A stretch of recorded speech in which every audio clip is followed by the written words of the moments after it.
Hi there, here is the Full HD Voo TV running the Android TV 9. I did an unboxing and impressions video last week. If you have missed it or if you'd like to see what was in the box, you can click the card up here to see the video. I'll also leave the link in the description. The TV is selling for $21,999. So does it justify the price? Well, let's find out. We'll do an in-depth review and you don't want to miss this one. But before that, subscribe to my channel and press the bell icon so that you don't miss any updates. This is your friend TechSing. Let's get started.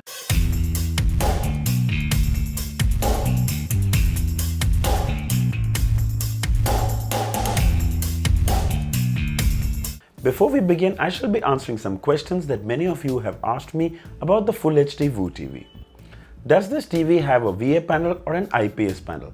This device has a VA panel. Does this TV come with Netflix and Amazon Prime apps? Yes, this TV comes pre-installed with official Netflix and Amazon Prime apps. Only app support. You will need a paid subscription to watch the content on them, just in case someone was thinking. Can you sideload apps? Yes, you can sideload apps on this TV. Let's have a look at the specifications. 1920 by 1080 Full HD display, 1 GB RAM with 8 GB internal storage, Bluetooth 4.2, 24 watts audio output, Dolby Audio and DTS Studio support, 3.5 audio headphone jack, Android 9 Pie, official Google Play Store, official Netflix and Amazon Prime app support. Accessing the ports on the Voo TV is quite convenient. All the ports are towards the left except the AV composite which is behind, which could be difficult to access if the device is wall mounted. Apart from that, it's a breeze. Let's talk about the display. The device has a Full HD VA panel with a resolution of 1920 by 1080 pixels. Here is a video playing on YouTube. The VA panel usually produces vivid colors, deeper blacks, and this one doesn't disappoint. The images are sharp and text is crisp. However, the viewing angles aren't the best. If you move towards the sides, you can notice the color change slightly, but it's not drastic. It's probably something you wouldn't notice if I didn't tell you.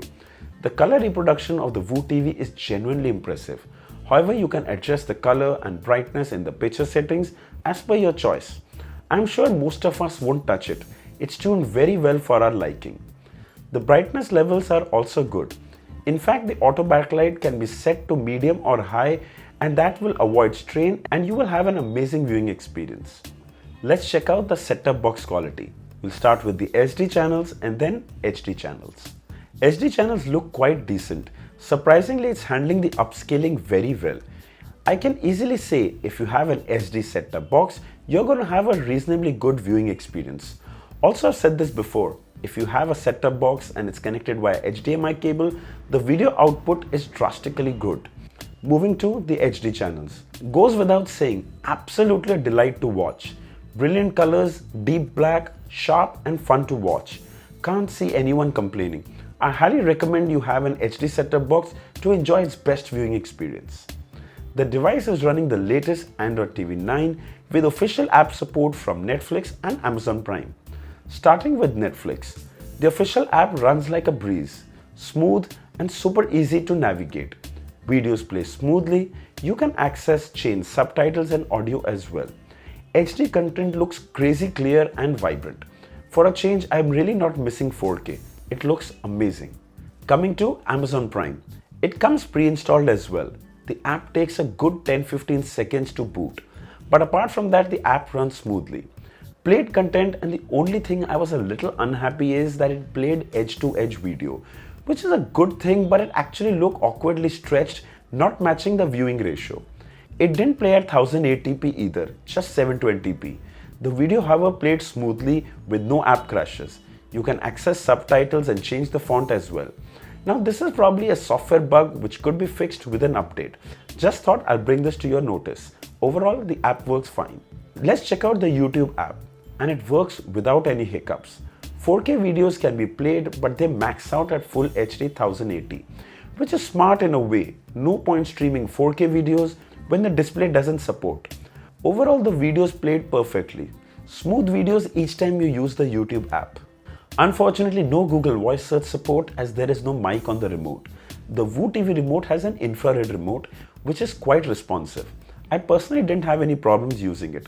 Thanks to the quick access buttons like Netflix, Amazon Prime, YouTube and Google Play Store, I actually started enjoying it. These are actually the only apps I practically use, so for me it was ideal.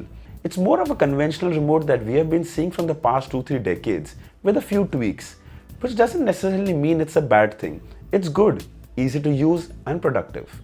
Of course, with Android TV comes Chromecast. You can cast videos from the YouTube app, Netflix, Amazon Prime, Hotstar, and the list is almost endless. Let's play one from YouTube. Alright, let's open the YouTube app on our phone. On the top left, you will see the Chromecast icon. Click on that. You'll see a Smart 2K 84.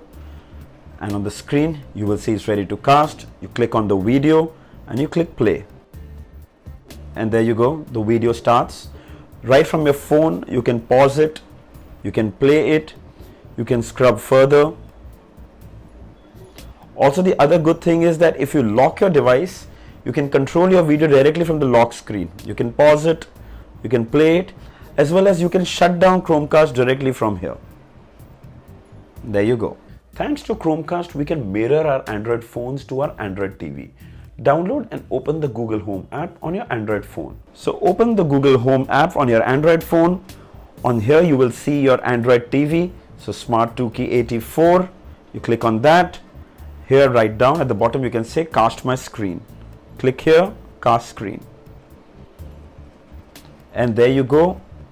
Your screen is mirrored on your Android View TV. The Play Store has a huge collection of official Android TV apps and games. Many music streaming apps and games are worth a shot. It's great to see so many official Android TV apps easily accessible. Do check it out. And finally, coming to the sound. The device has a 24-watt sound output with Dolby Audio support. Many apps such as Netflix, Prime Videos, Eros Now support it. So, how does it sound? Well, it doesn't disappoint. Here's a sample.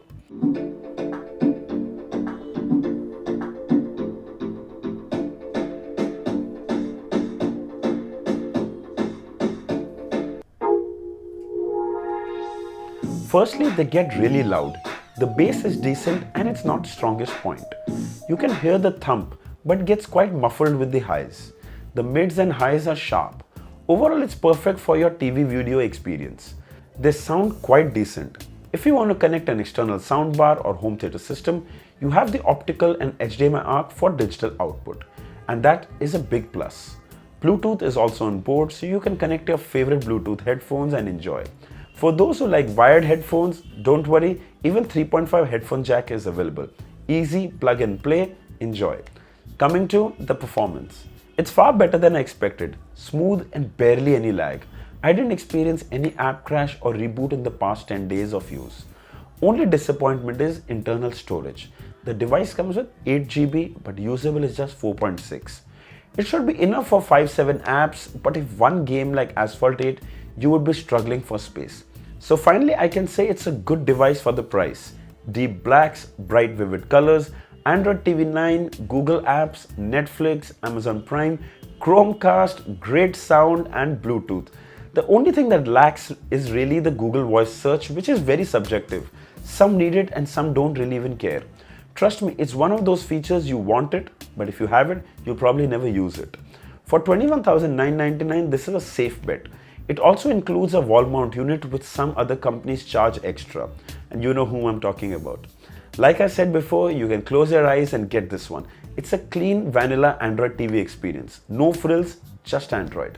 I'll leave the links in the description. If you'd like to buy one, do check it out. So I hope this video was helpful. I'm planning to do a comparison video with the full HD Mi TV. Write down in the comments and let me know if you'd like to see one. Also, if there are any questions, do mention them down in the comments as well. Don't forget to like, share and subscribe. Until next time, cheers.